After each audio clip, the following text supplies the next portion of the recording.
You're listening to a podcast of Information is the Best Medicine with Glenn Ellis. Saturdays at 9 a.m. exclusively on WURD Radio. 96.1 FM and 900 AM WURD. This is Information is the Best Medicine with your host, Glenn Ellis. This program is committed to helping you make good decisions about your health and the health of those you love. And now, here's your host, Glenn Ellis. Hi, everybody. How are you today? I'm Glenn Ellis, and thanks so much for joining us again. We appreciate you all, every single one of you. And as always, we bring you information that's going to help you live the best life possible. Sometimes it's medical information, sometimes it's wellness information, and sometimes it's social information. Either way, information is the best medicine. You know, where people live, work, and play has an impact on their health. And, you know, this gentrification thing is a very hot topic, and it's defined as transforming neighborhoods from low value to high value.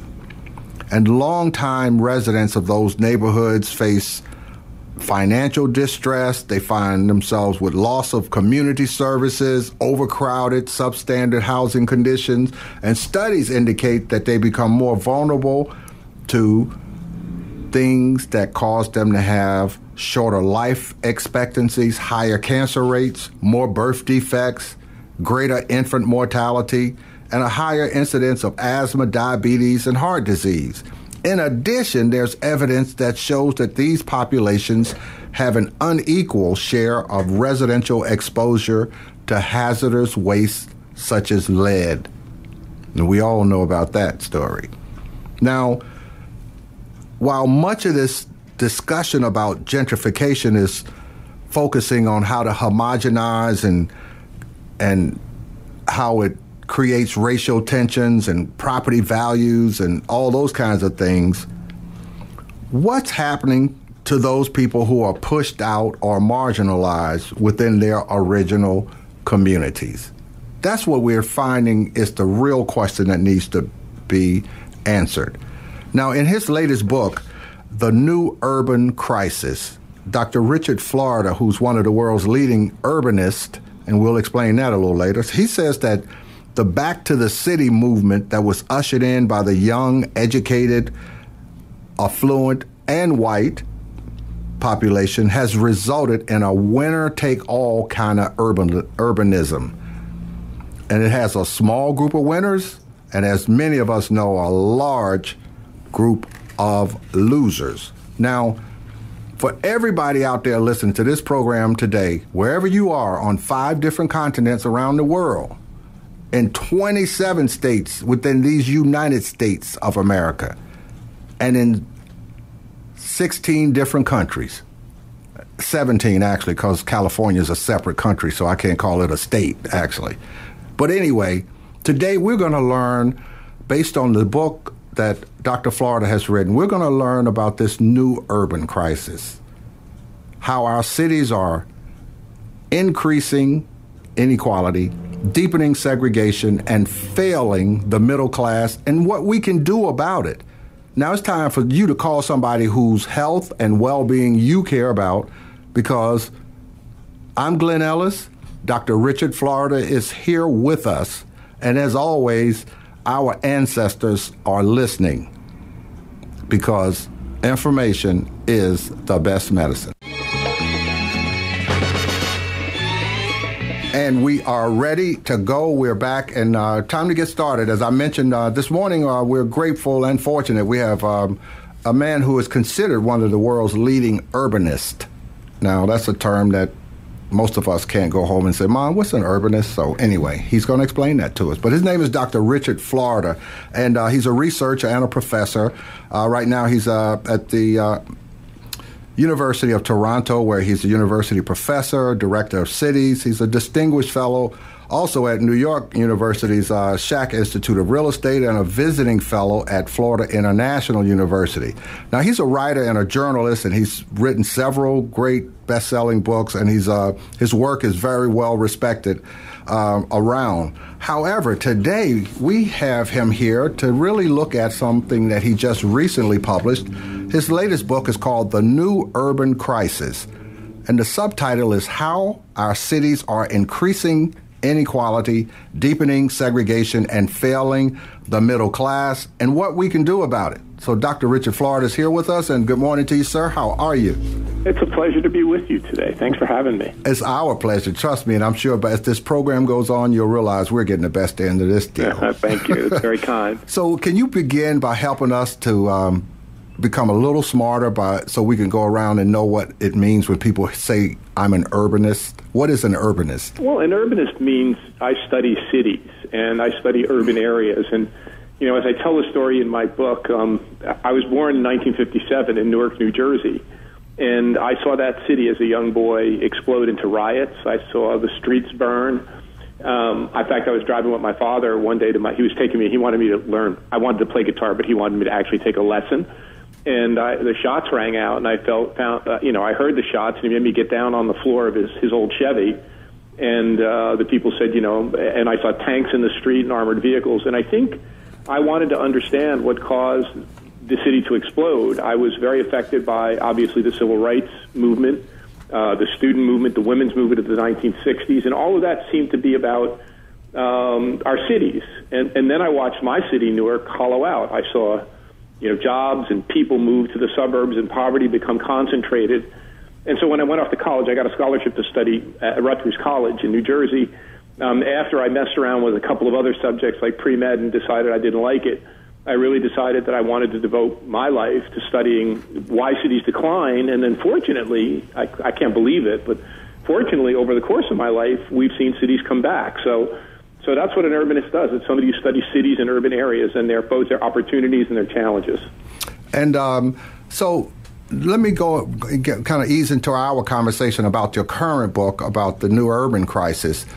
In preparing for the opportunity to speak with you on this program, in looking back at a lot of the work you've written, and at one point you were really I want to say that not the poster child, but kind of like you were the drum major for urbanizing cities with what we kind of, I guess, loosely refer to as gentrifying, a lot of the major cities by helping to encourage and advise a lot of the city governments and municipalities on how to develop cities in a way to attract younger, more educated, more affluent people who could help to kind of grow the economy, so to speak. Is that an accurate assessment? No, I think so. And I think growing up in Newark and seeing a city decline, and then I went to study in New York City, and I saw New York City start to come back with the artists, and the creative people and the musicians. And I think I was very excited about the possibility for people to rebuild cities. And remember, for most of my life, the people and jobs were moving out of cities. So I was very excited to see these younger people, more educated people, what I called, in my book in 2002, the creative class. Artists, musicians, designers, techies, knowledge professionals moving back to cities. But I think, in truth, Glenn, I underpredicted how severe, how big this movement back to the cities would be. I saw a trickle, and I said it could be more, and I identified who was going back to the cities, and it wasn't the suburbanite. It was young people. It was gay people. It was people from diverse backgrounds. It was immigrants. It was also middle-class African Americans, maybe people without kids or without a lot of kids. So I was very excited by it, but it took a while for me to really to see that what was happening is, as this urban revival, which I think is a good thing. I mean, I think it's great that cities come back and people have the opportunity to live in big, vibrant, diverse, exciting cities. What was happening is because there wasn't enough land and there wasn't enough housing, the movement in of some groups was pushing other groups out. And the statistic I quote in my book, it's rough, but it's the top 10% of income earners that moved into cities, and the bottom 10% of our income earners that were pushed out of cities. And I think that's what really, and then of course, seeing this election and Trump come into office, I think understanding that was a backlash. It was a backlash because we are so geographically unequal, and certain parts of our country are thriving, and other parts of our country are falling behind. And there are people in our country who are just angrier and angrier and lashing out. So I think those are the things that caused me to really look at this new urban crisis, which I define very simply the same clustering of people and ideas and knowledge and talent and industry that drive economic growth in our cities, that same clustering creates this divides, the very divides in our society that push us apart and break us apart. So I think that those are the things that moved me and caused me to write this new book. Let me just quickly reintroduce you for those who may just be tuning in and missed that great introduction. This is Dr. Richard Florida, and he's joining us today on Information is the Best Medicine. He's really going to help us to get a great overview about this work he's done with this new book, The New Urban Crisis, about how our cities are increasing inequality, deepening segregation, and failing the middle class, and what we can do about it. So, Dr. Florida, can we look at each of those little buckets, so to speak: inequality, deepening segregation, and failing middle class? And can you just kind of like touch on each of those and how this urban crisis links to each of those particular areas? Yeah, well, I think. Or are they separate? I guess I should. No. It's good. I think they're all of a piece. What we know is that inequality is not just something that occurs between classes or between races. It's something that occurs between places. And I think what my book tries to say is this inequality between places, this geographic inequality or segregation, is as serious or more serious than other kinds of inequality. So just a couple of quick facts for folks listening in. Inequality, both income inequality and wage inequality, grow and get worse. The larger, the denser, the more knowledge-based and the more innovative a metropolitan area or city is. So the better its economy is doing, and the more it's driving job growth, and the more it's driving innovation, the more unequal it becomes. The same thing is true with economic segregation. If you look at the segregation of people by income or by education, people who didn't graduate high school versus those who graduated college, or by job, people who do knowledge work and professional work versus people who do blue-collar work either in a factory or in a service job like food prep or retail or office work or caring jobs. That segregation gets worse. The bigger a metro gets, the denser a metro gets, the more educated a metro gets, the more knowledge-based and the more innovative. And then finally, which I think is the real nub of the urban crisis, if the old urban crisis was about the middle class fleeing the city and moving to the suburbs, which was horrible and bad enough, the new urban crisis is about really the evisceration of the middle class and of middle class neighborhoods in our society. And the statistic I use in the book is so distressing to me. In 1970, two-thirds of Americans lived in middle class neighborhoods, whether they be in urban centers like Newark or New York City or Detroit or suburban areas. Today, less than 40% of us do. The middle class, which is the bedrock of the American dream, has declined in 203 of 229 metros for which people have collected data. I mean, that is, and the middle class decline has been biggest where? In the most largest, the densest, and the most vibrant of our cities and metro areas. So I think that's the nub of the urban crisis, that in a way, what's such a great dichotomy or dilemma, the more successful our cities become, the more they grow, the more they add jobs and knowledge and innovation, the more divided they become, and the smaller their middle class becomes, and we just fracture into a class-divided society. This is, and it's so disturbing, and fortunately, I guess in many ways, I travel a lot, and so I visit. I'm in a lot of. I just came back from Southern California, from the L.A. area, and I'm in Detroit and Chicago and San Francisco and Boston and blah blah blah, and I'm based here in Philadelphia.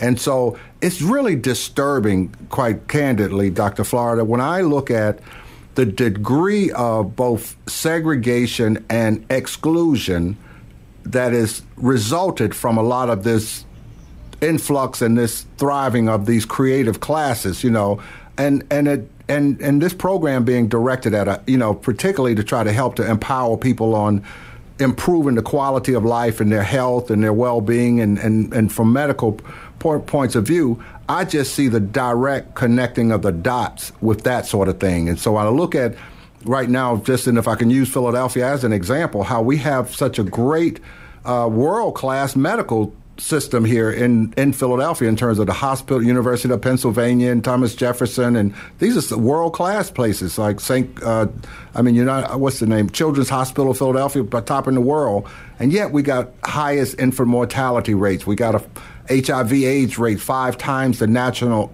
average for blacks. And so you start and you look at the public educational system, which is, I don't even know how you can still call it an educational system. It's a housing complex, basically a daycare center for kids up through teenage. So I'm just saying, but yet we've got some of the top universities. It's a city of eds and meds, but yet, it's like a tale of two cities. It's Charles Dickens all over again. I think that's why I wrote this book, and I think... And that's why I have you on the program. I think it has gotten considerably worse. I mean, to a person, people say what's happened in the past 10 years is disturbing to a degree that, and I think that's why people are resonating with this book and the message that I want to put forward of inclusive prosperity. But let's dig into what you said. So it's not just class and geographic segregation. It's all of this is overlaid by race, as you've rightly said. One of the striking statistics that I say in the book is when you look at gentrification, it's typically old industrial neighborhoods or white working class neighborhoods that gentrify. Now, we can all come to an example of Harlem or Bedford-Stuyvesant.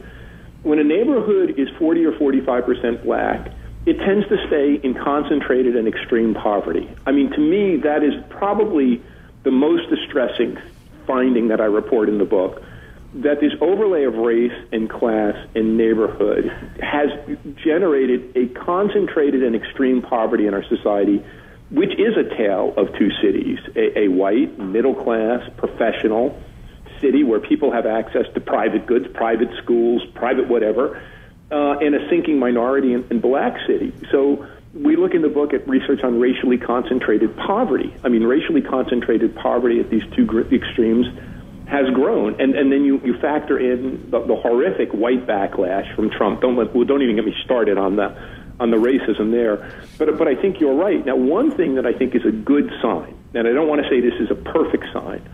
I did a book event in Philadelphia, and I got on the stage in downtown Philadelphia in the theater with the head of Drexel, and a big dean of Thomas Jefferson was there, and the head of the City Science Center, and they said to me, not me said to them, we in the meds and eds community, we wanted to drive growth. We wanted to make our city better. We are part of the problem. I mean, the heads of these institutions said to me, we are part of the problem. Now we need to go about fixing it. And the way to fix it is not to be at war with one another, but that's the word I used, inclusive prosperity, to work together to extend the benefits of our urban revitalization to neighborhoods and community groups, which all are all around our areas of prosperity. So I think that there's a moment in America, and I really do believe, Glenn, part of this is people are just so scared of what Trump represents. I think it's not me writing, it's Americans of all stripes, except for the true believers in Trump, have said we can't have this in our society, this divide. I think that was the wake-up call. So I do think our cities and those institutions, that you said, those leader institutions, the eds and meds, are ready to look at how they can have been part of the problem and how they can be part of the solution. And I want to say this, though. This isn't an easy fix. These problems of inequality and segregation and a declining middle class and concentrated poverty are big, deep, hard problems. But what I'm finding as I go around the country, and even in your town of Philadelphia, for the first time there's a willingness to recognize that they exist and begin the hard part of trying to work to solve them. I would really like to believe that, but as the historical experience says, Yep. How can you believe that? Tell me. I mean, where's some type of evidence that shows that there's some action that matches their words? Well, I think you understand the point, right? Yeah. I think you've got to try to make society better, and I think you've nailed the problem in the United States. It is a society which has been too long divided by race, by class, and geography. And look, we got two ways we can go now. We can go the way of Trump and a divided, disastrous, dysfunctional society, or we can try to put this thing back together. And, I'm going to do everything in my power to work with mayors because, I honestly don't think the federal government really gets it, but I do think we could find mayors around this country who get it and want to work on these problems. But you're right. The history to this point, and the history of suburbanization was worse. I guess what gives me a little optimism, Glenn, is when I look at a city, whether that's New York or Philadelphia or L.A., where you said you've been to Detroit, I see diversity. I see affluence and poverty. I see black and white, Hispanic and Asian. I see straight and gay families and singles. A city is not like a gated suburb.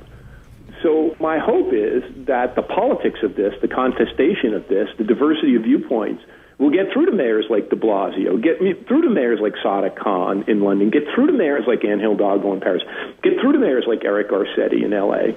But this ain't going to be an easy struggle. This is part of the long, hard struggle in the United States. And I would echo your point. Things look bleaker, rather than more uplifting at this moment. And, there was a report that just was released today, or yesterday, yesterday or today, I forget which, I'm losing my days. But anyway, 63 years after the Brown versus Board of Education decision in 1954, our public school systems around the country, and particularly in the major cities, are as, if not more segregated than they were in 1954. So when we talk about, so now we've seen the growth that has resulted from the creative class, coming into being, and yet institutions like public education have not kind of moved along with it, because along with the creative class comes private schools and private education. So that takes the eye off of the ball for there to be some type of inclusive prosperity. And so, unless I'm wrong, Dr. Florida, I just don't see how we can kind of turn this Titanic and make a sharp left turn without somebody having to say, I've got to accept that I have to relinquish some of the privileges I enjoy in order to make this thing possible so that there's an inclusive. And I'm not trying to... I totally agree with you. I don't disagree. Yeah, I just don't see how we can do it. But I want to take a quick... a very brief break so that we can come back, and I want to continue our conversation. Ladies and gentlemen, you're listening to Information is the Best Medicine. Need I say more? Because Dr. Richard Florida is here to emphasize the point. We're talking about his latest book and the information in it, The New Urban Crisis, How Our Cities Are Increasing Inequality, Deepening Segregation, and Failing the Middle Class, and what we can do about it. We're going to come back and continue this conversation. You're listening to Information is the Best Medicine with Glenn Ellis. We'll be right back. Without a ghetto around, in every city you'll find the same thing going down. Harlem is the capital of every ghetto town. You're listening to WURD Radio, 96.1 FM and 900 AM WURD, independent black media. Now let's get back to more good health talk with Glenn Ellis and his guest on Information is the Best Medicine. And we're back, and we're going to continue our conversation. As I mentioned, our guest today is Dr. Richard Florida, who's joining us, and he's considered one of the world's leading urbanists, and he studies urban environments. He's a researcher, a professor, a writer, a journalist. He's written several great and well-received and acclaimed award-winning books, including The Rise of the Creative Class. And his most recent book is called The New Urban Crisis, which was just released in April of this year. And I do want to mention he's a senior editor for The Atlantic, one of my favorite publications, I must add. And one of my dear friends was able to be among the contributing writers there over the last year or so. Rod McCullum, I just had to say that. Anyway, Doc, so we were kind of going into a nice little space here to really try to illuminate this whole issue, to really try to figure out what we can do about this stuff. And I was trying to just share, from my perspective, I'm just trying to see where are the indications. I do want to share this quickly. I was a freshman at the University of Penn in 1971. And I remember seeing I was taking a city planning class, and I had to go in the building often, and there was always this scale model in the lobby of that building, and it was a city, and it said University City. And at the time, that model was totally unbelievable and unrealistic based on what they were saying it was going to be. And now today, it clearly is University City. And so I just look at how over this last 35, 40 years or whatever it's been, that whole part of West Philadelphia, rarely do people even refer to it as West Philadelphia now. It's University City. And so, but it's a city that's been developed. It's a great economy. Obviously, the institutions, the educational institutions, the healthcare and medical facilities. But who's it for? And so when I go through those kind of places, and I'm downtown Philadelphia and over around the St. Joseph University area, and even to the large extent the Temple University area, it's like you walk around there and you have to like convince yourself that, wait a minute, this city is 50% black. But there's nothing to reflect that in this growth. So I'm just trying to say, how do we stop this train? You know, can we is there like an emergency brake, or what can we do? Because it's like this engine, because it's just an economic engine now. Well, I think the emergency brake, if anything, was the backlash of Trump and seeing blatant racism in our society and seeing how that threatens, Trump is threatening immigrants. He's threatening urban areas. He's threatening cities. He's threatening the blue part of America, if you will, white, black, Hispanic, Latino. I think that was the emergency brake that was thrown, to be honest. But going back to your point, my mom and dad both grew up in Newark. My mother, growing up in the 30s and 40s, went to a completely integrated public school where black and white kids went to the same classes, went to the same dances, had friendships. Think about this. In 1930s and 40s, she told me this all the time. I think the big point that was the suburbanization, where you develop these exclusive, gated, if you will, majority white, and the city fell further and further behind, and you got concentrated minority poverty. So what was the response to that? And it was a boneheaded response. We're going to create these gated university areas where the students and the faculty could be protected. It's disgusting. I wrote against it at the time. I wrote against it in Pittsburgh when I taught at Carnegie Mellon. I said trying to erect a moat was a problem. But now I think, in Philadelphia particularly, because I've been talking to people in your city, that there is a recognition that this model is not working. That, in fact, I think that there's been attempts over the years to open up parts of West Philadelphia and to be more inclusive than other places. I'm not saying perfect, to take down the walls. But I think now is what we call the tipping point, where we're going to see, where the rubber meets the road. And it really means, I think, Glenn, to be quite honest, and folks listening in, that we have to put pressure on these anchor institutions. The medical institutions, the educational institutions, the big real estate developers that want to put up luxury developments or business developments, and say, look, this has to be part of an inclusive strategy. It can't just be a part of enriching your part or a part of a little quarter of the city. It has to include the neighborhoods. When I lived in Pittsburgh, we made it work in East Liberty. We developed a strategy to include the neighborhoods in the, upgrading of that, jobs for neighborhood residents, jobs in Whole Foods, jobs in Home Depot. It can be done, but it's going to take a lot of local effort, and it's going to take a lot of pushing and prodding. But I hope. I mean, if we can't, what's the alternative? If we can't turn this corner, things look really, really bleak and horrifying to me.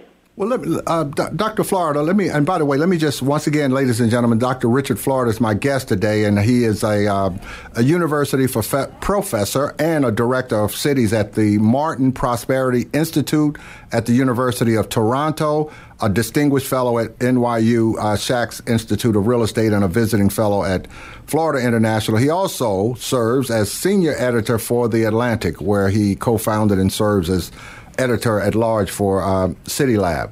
Dr. Florida, so, you said we have to put the pressure on the institutions, and I like your advice to a guy like me.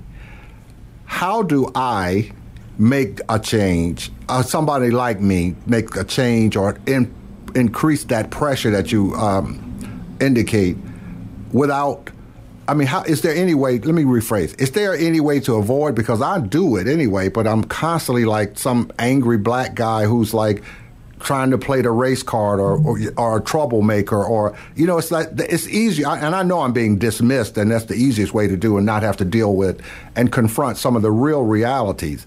But I think that's one, from my side of the fence, that's one of the biggest obstacles, is because it's so easy to be dismissed when you're trying to bring issues that speak to equity and equality and shared prosperity, people don't want to hear that.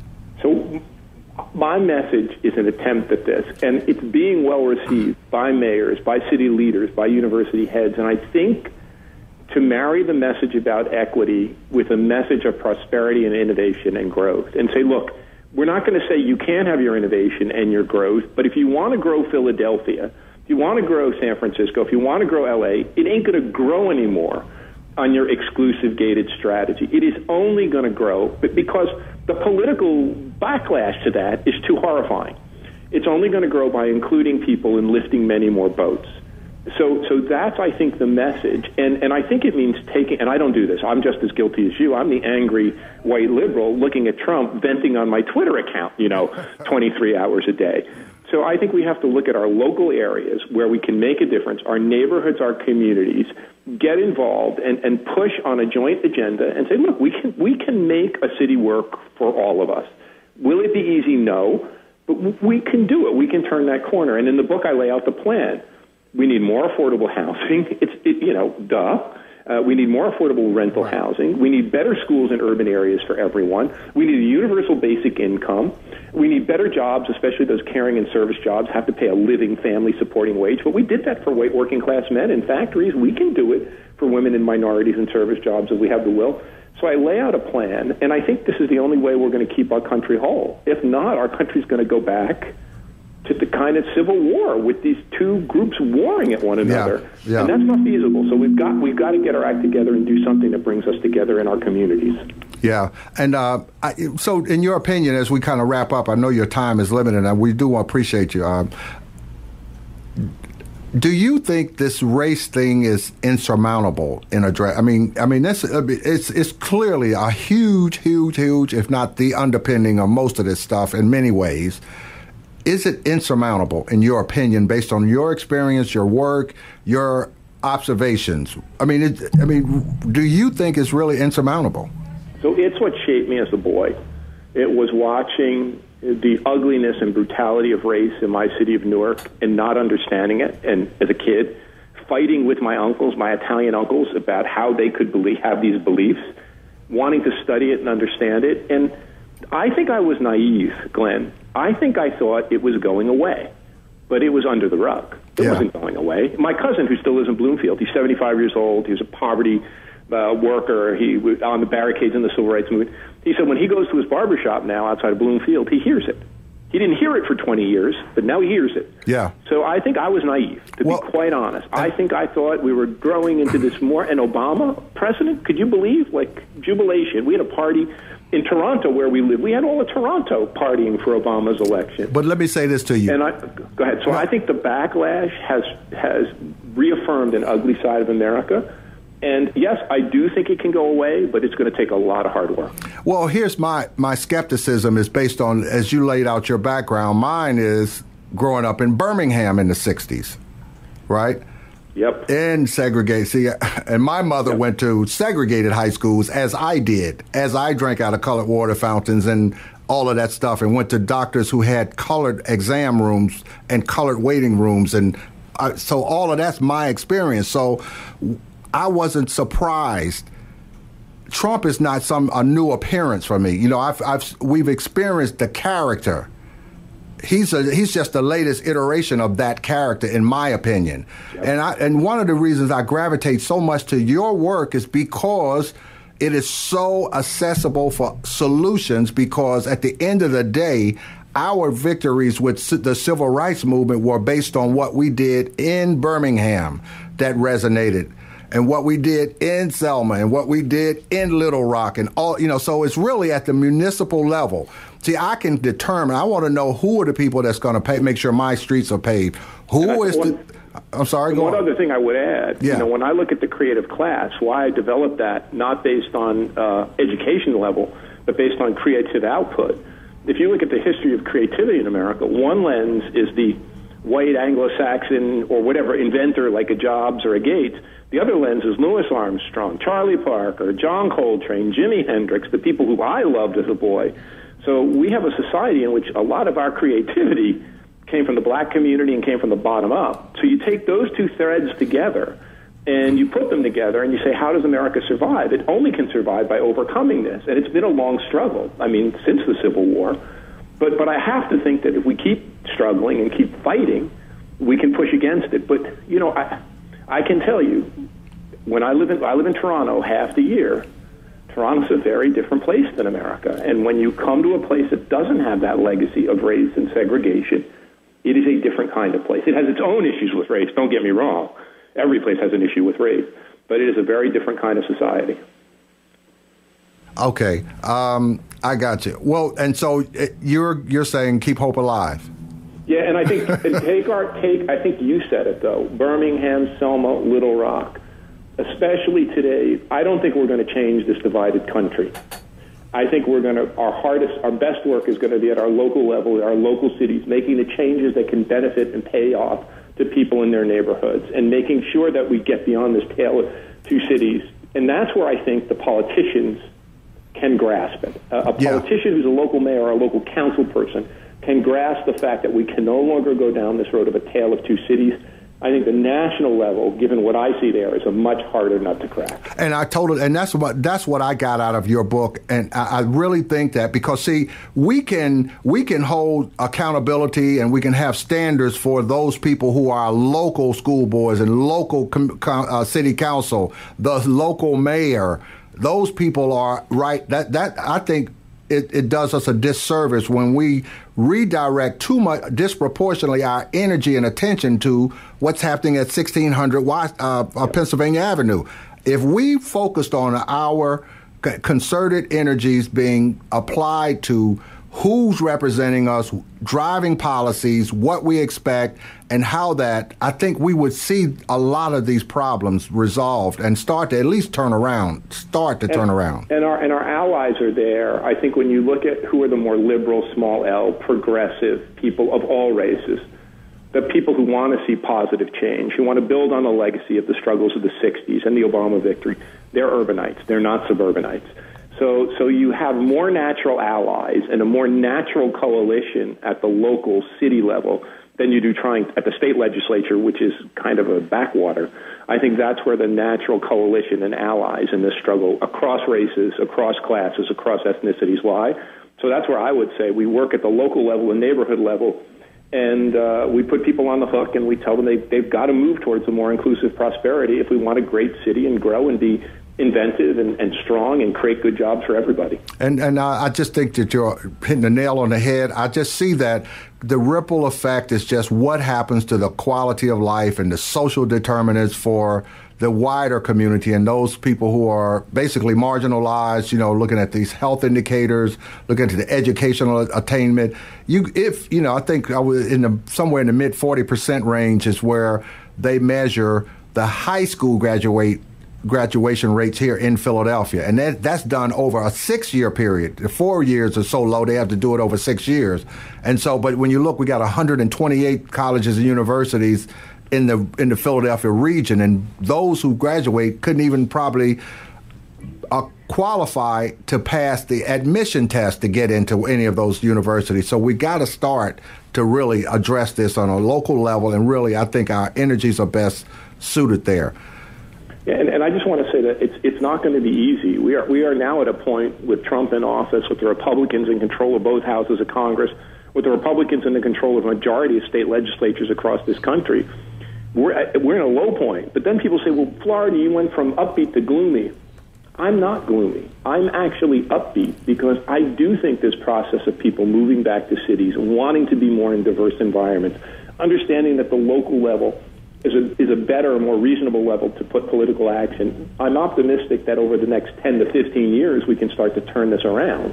But we're going to have to do it. We're going to have to start to do it because what's happened in the interim is very distressing. You keep talking about Trump. Is he does he hold an office? What is he? Is he? You mean the Trump from the hotel guy? Yeah, exactly. What's exactly? Wait a minute, he didn't win, did he? No, we just woke up from a nightmare. I was going to say, man, you scared. just woke up from a nightmare. You scared me for a minute there, Doc.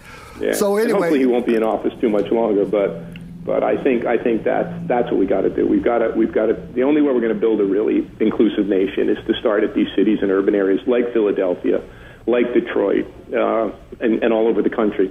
And it's going to be and make sure. And the other thing, the other part of it is to get, the cities don't have the power they need. Much of the power is with the feds. Much of the power is with the states. And I understand that cities have done a bunch of things wrong. But a city like Philadelphia or New York or Detroit gives more money to the federal government back in taxes than it gets. All that money that they pay goes to the Sun Belt states and the rural areas. So I think giving cities and their leadership more power to invest in their own future, to build whatever it is, better schools or better parks or better neighborhoods or better transit, I think if we can get power more local and neighborhood-based, that would help a lot, to go a long way to beginning to put us on the right path. I absolutely love it. You're listening to Information is the Best Medicine. Glenn Ellis brings you what you need to know to be healthy. He's not a doctor. He just sounds like one.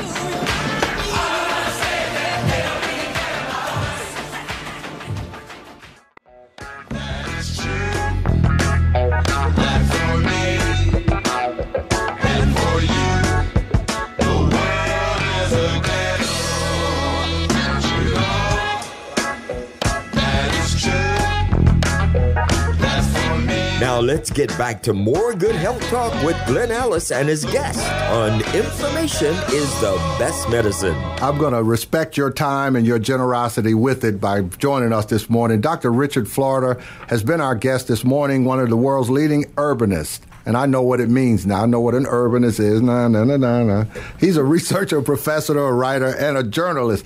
And we thank him. He's joined us and talked about his most recent book, The New Urban Crisis, how our cities are increasing inequality, deepening segregation, and failing the middle class, and what we can do about it.